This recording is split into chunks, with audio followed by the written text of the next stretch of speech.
I'm thinking back, to the first time I really tasted failure.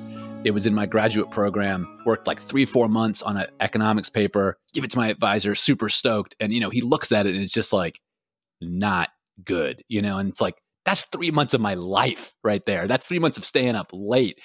And it was crushing. And I think he knew at that moment what would happen the next 3 months for me would be determining if I would succeed or not in that PhD program, right? Because I would either come back, fix it, just like you said, refuse to accept that I couldn't do this, or, hey, I'm a smart guy. If this isn't for me, I should find something else, kind of thing. And I didn't take that route, but you're right. I think I think that's it. And like you said, Nathan Peterman throwing 5 interceptions or 4 interceptions and a half kind of reminds me, we used to go to boxing together a lot.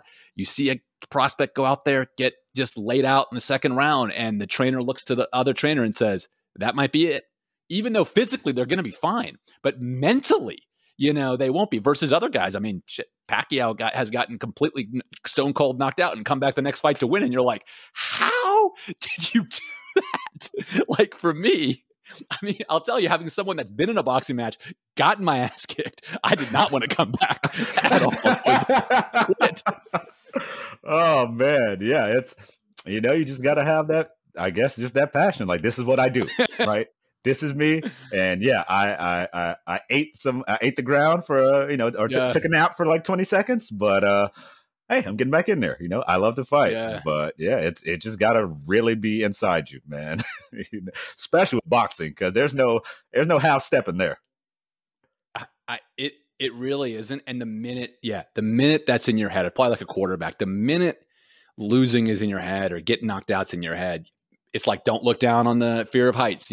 It's going to get you. And the minute, to your point, you throw a pick, Pat Mahomes throws a pick, he comes up the next series, he's not thinking about that. You can just tell that he's not. How do you vet for that quality? I don't know, but I'd love to do it, because in business, I love managing people with that quality. I don't know about you, because they will have a crack at it. And if they fail, they'll wake up the next day with a smile on their face and be like, all right, let's have another crack at it. You know what I mean? I don't know. Yeah. It's to me, it's some of those things. I don't know for you, like, we have people working on like growth. How do we grow a game or an app or get more people to use it? And most of the stuff like doesn't work, right? Because a lot of it, you're like, yeah, we tried it before, try it again. Yeah. And when I've had, people like, hey, you're on growth right now. It's like, so I just need to get you mentally ready. Most stuff will not work. So you got to be prepared for that. Because again, a lot of smart people in business, they're like, oh, I went to B school, I crushed this. Like, oh, I've had success here or there. I'm like, okay, well, everything's not going to work here. And I think it is, regardless of what you do, it is hard to go from, I am the best, I always succeed. Like, that failed and this failed and that failed.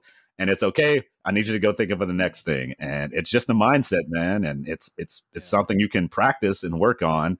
But yeah, until you deal with it, or unless you're actively working on it, it's like, yeah, man, that failure can mount. And some people are like, yeah, I need off this. Like, I can't deal with this much failure. Yeah, no, I'm with you. And I will say, to your point, if you're not committed to really getting there, it's impossible, and for me with boxing, I never did a competitive match again, but it did help me. I will say it did help me in the following way. People have asked me, when you give a big presentation, 1,000 people, do you get nervous? And I honestly say, I've only legitimately been really nervous one time in my life for an event. It was when I did a actual amateur boxing match. I did get my nose broken. I got 2 black eyes. I got thoroughly knocked out, and I was nervous ahead of time.